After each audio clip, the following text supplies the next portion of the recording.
the Indianapolis Colts.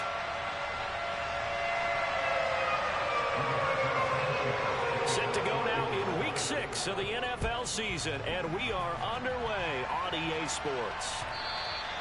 And that'll carry over the back line of the end zone for a touchback.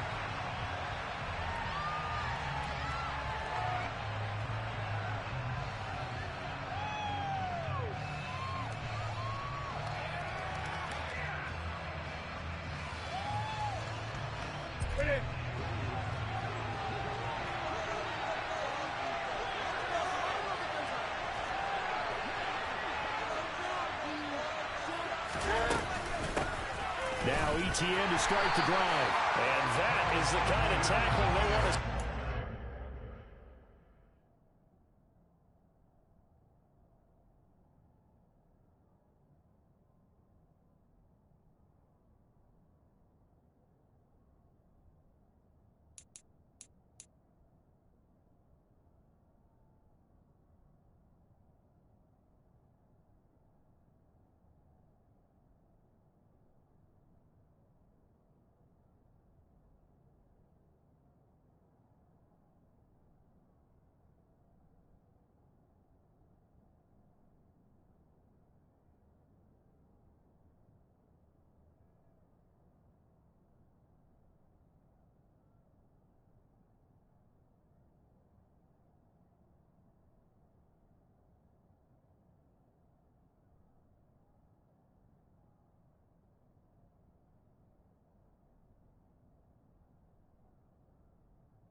as he'll lose yardage to start things out.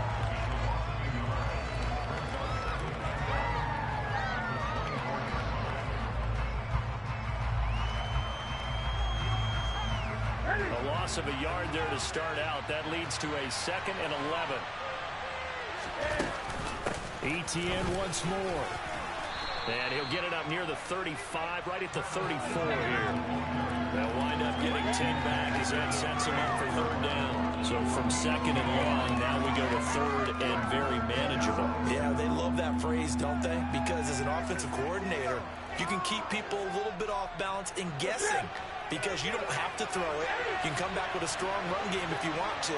And if you're in 4-down territory, that really opens things up for you. Newton looking to throw on 3rd and 1. Pass over the middle tipped, but he still brings it in.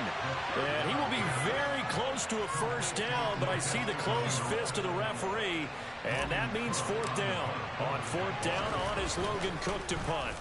They only punted twice in the win last week as he gets this one away. A call for a fair catch, and it's made at about the 23-yard line. 37 yards on the punt with no return. And the Colts will go on offense here, 1st and 10. Ryan and the Colts getting set here, 1st and 10 at their own 24. Now Ryan. This one completes Alec Pierce. And he gets this one just shy of the 40. They mark him down at the 39. They may want to go back to that one. First play of the drive, good for 15 and a 1st down.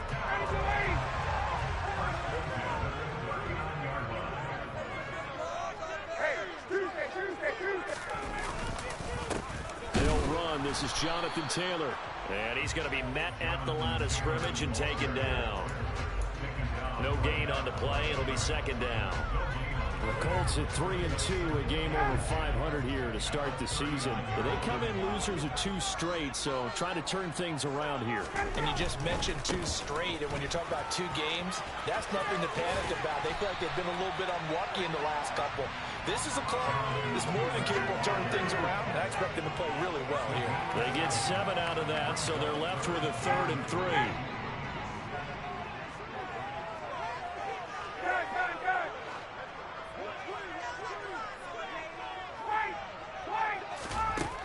Here's Ryan to throw.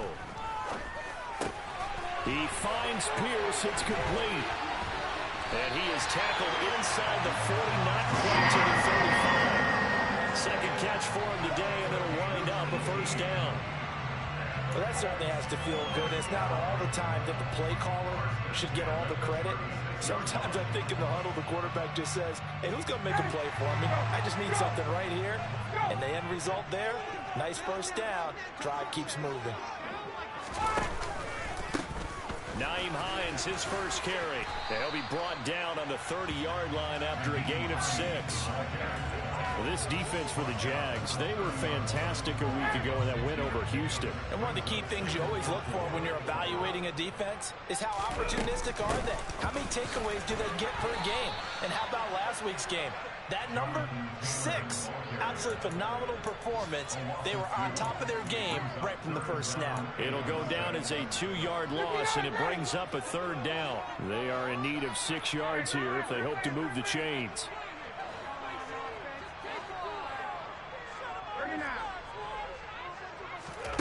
On 3rd down, Ryan. And the Jags get to him as down he goes. Josh Allen able to record his 5th sack of the season.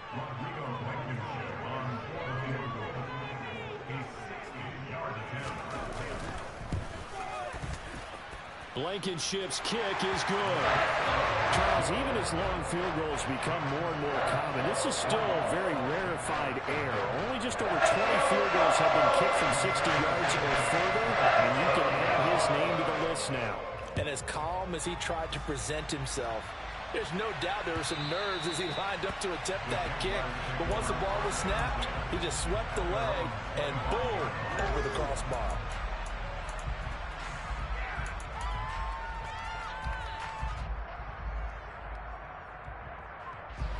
Jaguars come to the line to start their next drive. And they are trying to create some separation within the division. And look, CD, I know that this is still the first half of the season, but this is a big matchup no matter where it falls because these are the top 2 teams right now in that division. And if you can build a bit of a cushion as you head towards the second part of the season, that allows you to survive the expected injuries, potential upset losses, all of those things, and still be in good shape. So the incompletion, and now it's 2nd and 10, again from the 25-yard line. Newton to throw. The quick throw knocked away. It's incomplete. Well, so far in this drive, they've done some good work. They force incompletions on 1st and 2nd down, bring up 3rd and 10. That brings up the big question. Do they bring pressure, or do they play coverage on this down?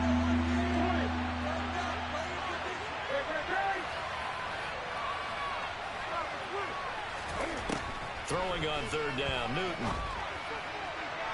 And it's incomplete. Took a shot, couldn't connect. That looks like it's going to be 2 empty possessions now to start this football game. I think they're going to have to sit down and talk about what worked for them last week in their win. Sometimes you over-game plan, overthink things. Get back to what works. It'll be a 39-yard punt, no return. And it will be 1st and 10 as they take over.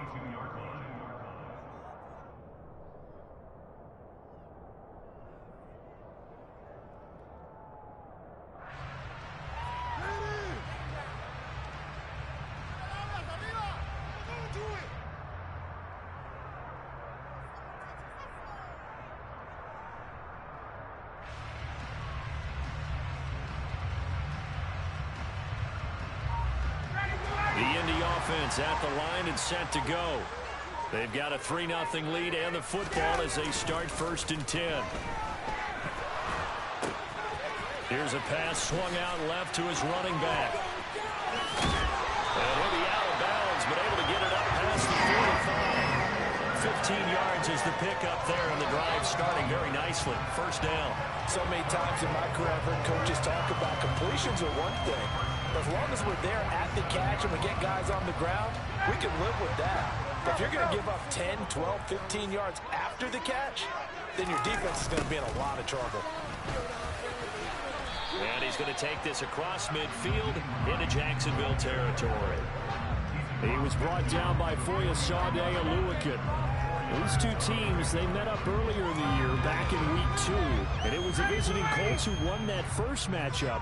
So they'll look for the season's Taylor. And that play going absolutely nowhere as he's belted before he could get out of the backfield. That's a big loss of 3, and it brings up 3rd down. They'll come to the line here needing 9 yards to pick up the first.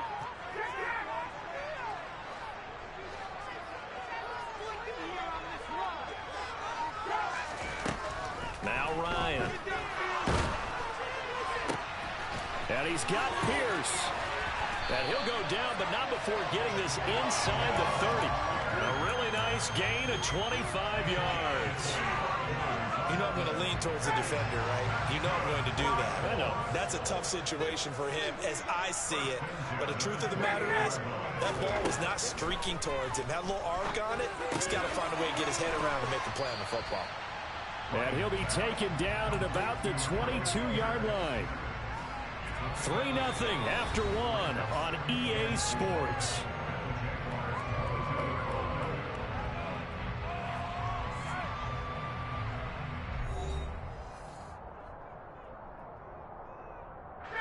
So 2nd and 4 from the 22.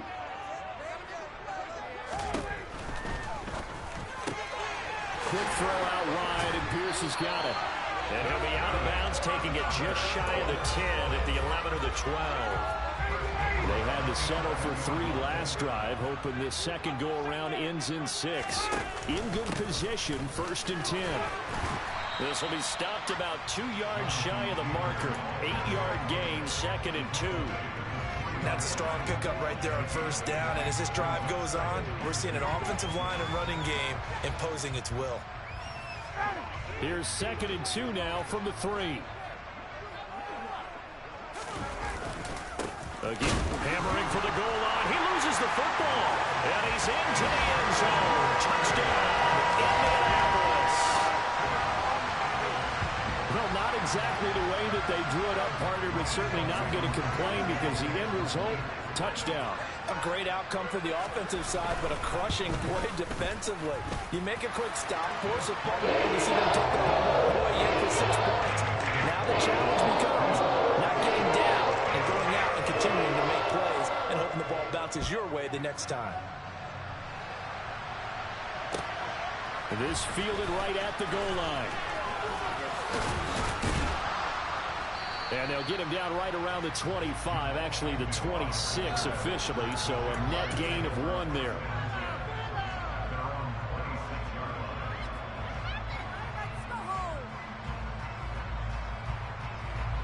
Jaguars come to the line to start their next drive. Still in the first half, but this offense has struggled. Haven't really been able to get anything going, not only in the points category, but in the yards category. Let's see if they can do better here on this drive. And they finally get him down, but not before he reaches the 34. 49 yards rushing for him now on just his first 3 carries. We've seen him break off a big run already in this game, and for a second, that one looked like it might be another. Yeah, I think that any defense would say, look, we can't let him get to the 2nd level because sometimes he'll break off the big run on his own, but oftentimes you get additional blocking at the 2nd level, which gets you deeper into the secondary. It's a 6-yard pickup, and it gets him to 2nd and 4. Consecutive positive runs for him on the last 2 snaps. He certainly appears to be trying to put the offense on his back and just move them down the field when his number is called. The way he's running it, I keep going back to him. And he'll get this one down to about the 27. Only a yard in the pickup there, and it'll bring up a 3rd down. But when you go from 2nd and 4 to 3rd and 3, that just tells you who won that battle on the last play, huh? Yeah, 1st round went to the offense, 2nd round the defense. Newton on 3rd down. Touchdown, Jaguars. Evan Ingram with touchdown number 7 on the year. And the Jaguars have got it back to within a score. Extra point up and good from Santoso. And that'll cut it to 3 at 10-7. After the touchdown, Cook now to kick this one away. And this will be a touchback as that sails over the end line. The Colts come to the line ready to start their next drive. For this offense, Charles, remember the last time they were out here, marched it nearly the full length of the football field, and a lot of the attack went through the air, so now they're seeing if they can duplicate that performance. Okay, if I show my age a little bit, partner, because I can hear my high school coach, John Ford. I can hear his voice in my head. Laddie, when you put the ball in the air, Three things can happen, and two of them are bad. For the way the game's being played now, this is just part of what they do, so I don't think they should change anything at all. They've been dominant. Keep throwing it around. And they work this well upfield across the 45. Last play, they got stuffed at the line. Different story here, over 20 yards. Good, strong throw and catch right there. And so far in this game, the alleys have been open for them to get completions, and they're taking advantage of it.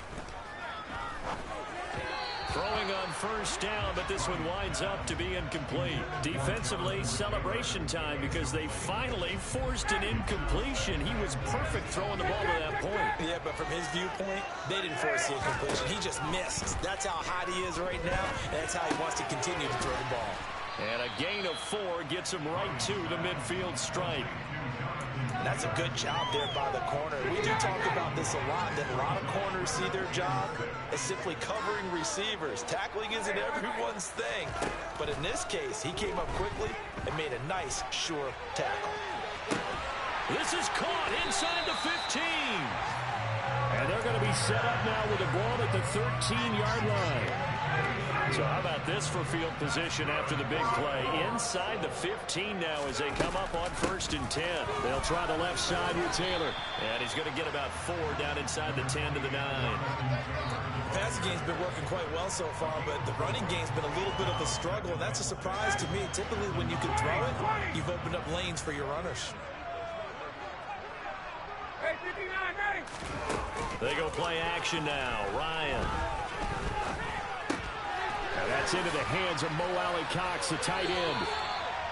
7 yards on the pickup there, and now they'll have it 1st and goal. The Colts have liked big Mo Alley-Cox more and more over his 4 seasons with the team. Initially known just for his blocking, he's developing into a nice target as a tight end, and there he picks up a 1st down. Taylor trying to get to the goal line, but he's going to be stopped just short at the 1. It's a gain of a yard, and it'll set up 2nd and goal. 2 minutes remaining in the first half. 10-7, our score. Another shot from the 1 on 2nd and goal. Off the play fake. Here's Ryan. Sliding out of the pocket. And he can't get rid of it. He's taken down. Trayvon brings him down, and that's a play he's going to remember. The first sack of his NFL career. So a great play there for this highly regarded linebacker, making his first career sack. And his versatility on display right there. Look, we've known him primarily as a tackler and a cover man, but he can go get the quarterback when the situation calls for it, as he just did right there. Well, throw for Pittman is intercepted. And the Jags are going to take over once again, and they'll have it at their own 8-yard line. Definitely not the ideal time to see that mistake, partner, because this is still a one-possession game, and that's at least a field goal that just vanished with that turnover. Now, pressure's on defensively to prevent that pick from turning into points for the other side. A nice-looking play to start the drive down the middle and complete. It's a big play for the Jaguars. 41 yards. There's no doubt in my mind that not many guys in this league have had the impact that he's had here in the first half of the season. He's been a big play guy from the word go and continues to be one with another one right there. The Jaguars going to go ahead and use their first timeout as the clock will stop with 37 seconds to play in this first half. From just shy of midfield, Newton. And his throw's going to be incomplete. These two teams, division rivals, of course. And you remember back to Week 18 last year, although Colts fans don't want to remember back to Week 18 last year. The Colts needed a win. And the Jags, they were kind of looking ahead to 2022. But the two-win Jags came up with one of the shockers of the season. They stunned the Colts 26-11 in Jacksonville.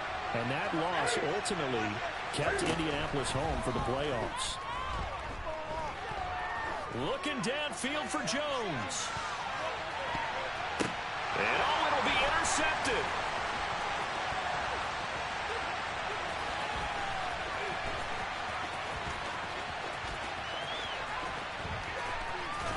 And his guys have got it back at the closing stages of the first half. That throw, Charles, over the middle of the field, and a few too many bodies in there got picked. That's a normal situation, too, isn't it? No matter how hard you try and spread the field sometimes, there's always going to be a traffic jam, it feels like, towards the middle. And if there's any type of a missed throw, or maybe the ball's tipped, or just too many bodies in the area, an interception can result. So we hit halftime here in Indianapolis with the Colts on top, as we send you down to Orlando, where Jonathan Coachman has our EA Sports halftime report.